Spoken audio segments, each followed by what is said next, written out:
Hi, my name is Janique, and today I'll be doing a chapter reading from Hungry Business, a short story by Maria DeBlassie, presented by Itsy Bitsy Book Bits. The things you do for love, like talking yourself into thinking that the lifeless body across the table from you has his own kind of charm. Surely, his grey pallor is only a trick of the light. His skeletal frame might even be considered athletic.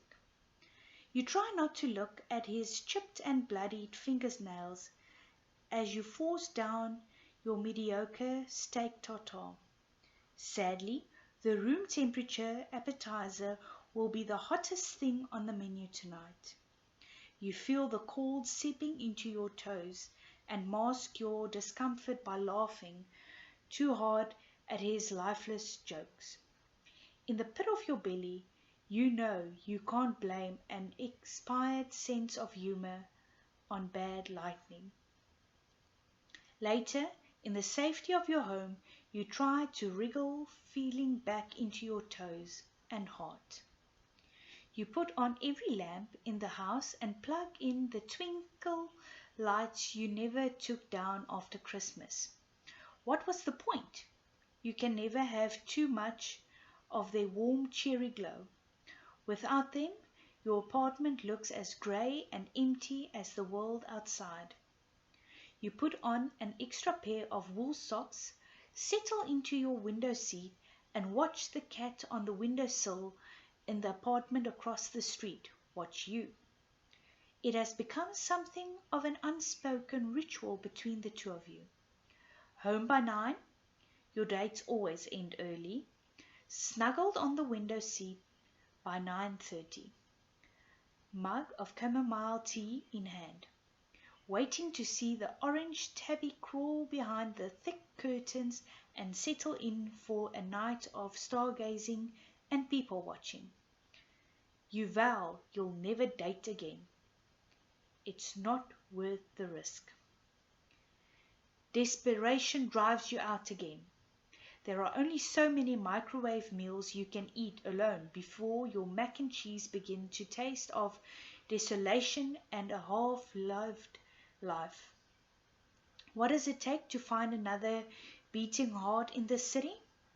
All you want is one. But hearts are a hot commodity these days, and you have to be careful who you share them with, especially the live ones, like yours, which are prized among the hungries. You wear an extra sweater and fingerless gloves to keep your blood pumping as it should. It's a risk. They can't resist the steady pulse of sweet vitality, especially when you have sun-kissed bronze skin that reminds them of their breathing lives. But it is better than the alternative, the lonely future looming large in your imagination. With each date, you grow more and more numb. Hopefully, one day it will all pay off, and you can put your dating days behind you. This time, it is just drinks, cheap beer and stale peanuts you can't bring yourself to swallow. He has plenty of both, as if human food might be enough to fill his endless hunger. You pay for the drinks, since he says he is an influencer and entrepreneur, which is code for unemployed. Home again, you try not to cry. You try not to cry. At the fact that the brief eye contact you make with the orange feline across the street is the closest thing to a meaningful connection you have. He said he'd love to have you for dinner, but you are careful. A woman has to be careful. Never give them your address. Don't drink too much.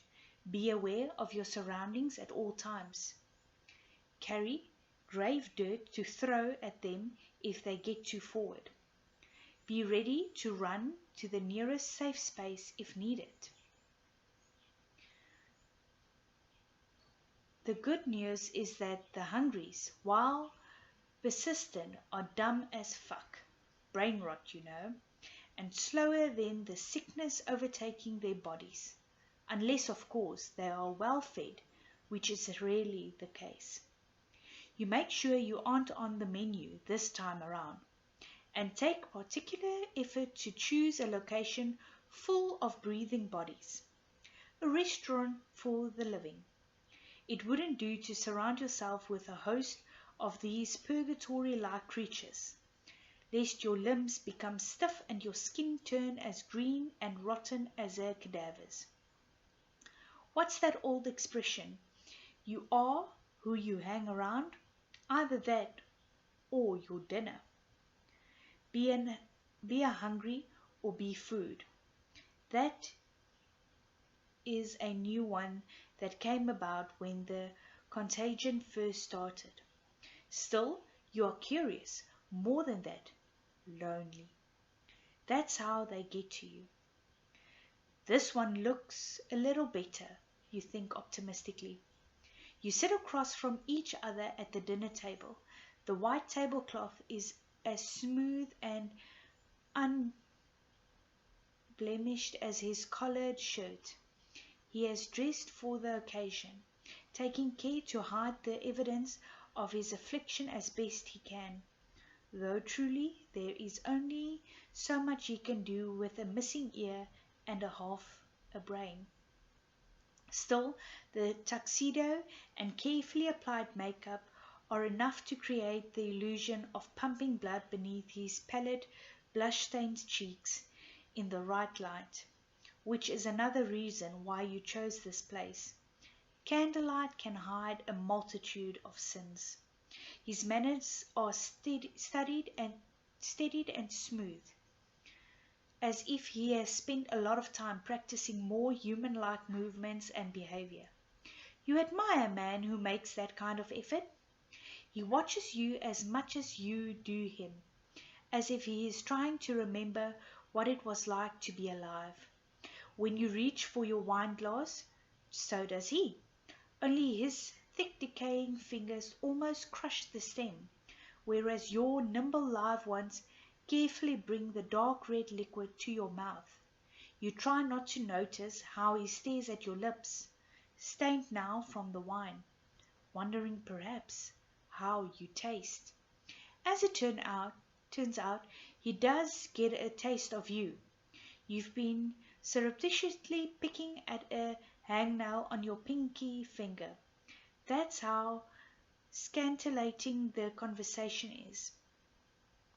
When you look down and realize it is your whole fingernail that has come off, you stare at it in horror, letting the truth of your situation sink in.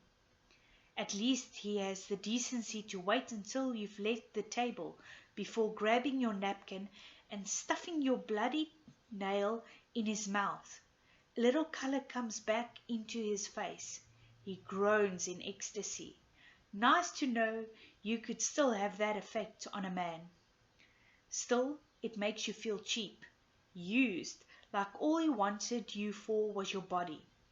At home, you take a bath as hot as you can stand and read an old bodice ripper until the warmth returns to your veins, and the flames of hope have been fanned enough that you can crawl into your flannel jammies and be grateful you are still alive. The light in your apartment slowly seeps into your chest, and you settle into your perch on the window. You inspect the damage to your pinky finger as you wait for the cat to appear. The bath stopped the spread of the decay, but the tip is grey and blue. There is pus where your fingernail should have been. You smother it in aloe vera, grated ginger, and bandages, hoping it will be enough to bring life back into your appendage. You don't really know how to treat something like this. You sigh and lean back against the window frame. Your orange tabby cat has made its appearance. Yours? Yes, thought you shouldn't feel so possessive about a creature you only know from a distance. It's just nice to know it's there. Here's the thing you love about the cat across the way. It's proof that there are other breathing hearts out there. Cats won't settle where hungries live. Perhaps their feline instincts tell them they're easy prey for the things that are never satiated. That's why you never see alley cats in the humanless neighborhoods. In fact, it was their strange mass exodus from certain parts of the city that first alerted officials to the virus now plaguing them. And this cat, bright orange like a flame with a soft full belly, seems happy enough in its home. You wonder what kind of human it belongs to. Your pinky throbs, and there isn't enough aspirin to take away the pain. You can't handle much more of this. This one is no good. You go out to feel beautiful, and because your friend insisted a double date would do you both good, she is determined to be paired up, no matter the cost. But she promises they are human. She chooses a bar you would never willingly visit on your own, though it is only a few blocks from your apartment. It is seedy and so dark you can't tell who is living and who is just looking for their next feast. The 2 vodka tonics you've downed almost make the blind date you'd agreed to seem like a good idea. He seems human enough, or maybe it's the vodka tonics talking. This one, now, he is funny, but that also might be the drinks talking. You don't start to feel uncomfortable until he puts his hand on your thigh and squeezes just above the kneecap, like he can't wait to sink his teeth into your fleshy parts. His hands are cold and damp. That sobers you. The sparkly dress that made you feel so alive earlier feels like a neon sign now, welcoming hungry gazers. You shift in discomfort. Your bandaged hand feels heavy in your lap. You eye your friend across the table as she scoots closer to her fellow, with a yellow, waxy skin and eyes the color of bruises. She has never been a good judge of character, or maybe she knew they weren't human, but also knew you wouldn't agree to this double date unless she said they were. You fight off a wave of self-pity and nausea. You should have known better. You make your excuses and stumble to the curb. You fight off panic when your date follows you. Why are there no cabs out? He tells you to relax and come in for just one more drink. He can't take his gaze from your wrapped hand. When he reaches for your wrist, you panic. If you go back in there, you won't come out alive. That's the way of this world. Be hungry or be food. Forget the cab. You half run, half stumble home as he calls after you. In your frenzy, you take a wrong turn and find yourself trapped in a dead end. He is there in the mouth of the alleyway, waiting, telling you to calm down and relax. His jaw snaps and clicks as he pitches forward. You don't waste any time hurling grave dirt at his chest and making a final desperate run past him. You can hear his screams as the soil sears his flaccid skin. You are grateful that you stuffed your purse with the stuff before heading out. The liquor makes you slow. He is well fed, you now realize, which makes him faster and more coherent than most.